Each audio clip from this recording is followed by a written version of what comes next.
On an average day when I'm out with orca in the wild, I can follow them for 5 to 8 hours, and I can follow them over easily 50 kilometers. And in that time frame, I would see them typically sleeping, hunting, socializing. They would be food sharing. They would obviously be traveling during that time frame.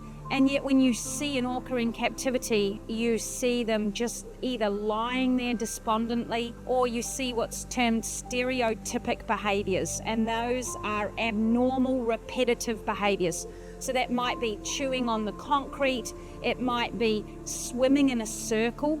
And the fact that these animals can't travel, they're confined within these tiny little blue cylinders, is really, really difficult to watch.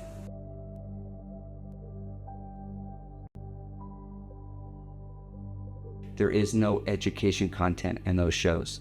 It was so embarrassing, in fact, for me personally.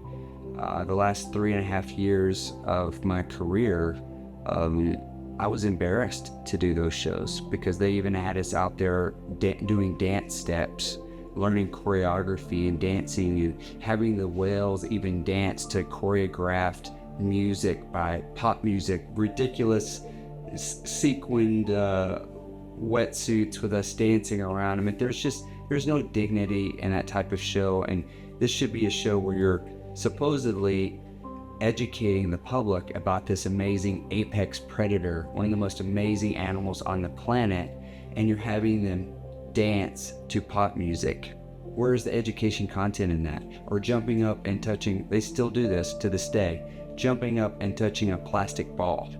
I mean, this is not the 1970s or 1980s anymore.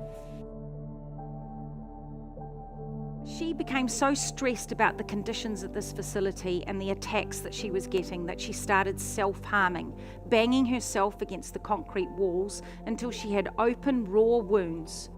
But she also began chewing on the concrete, and she wore her teeth down to nubs in just months. And here you can see the blue paint from the tank walls. She chipped her teeth, she cracked her teeth, and in some cases she completely fractured her teeth in half. Now these will not grow back. This is the same as if we did similar damage to our teeth. Sadly, she's not the only one.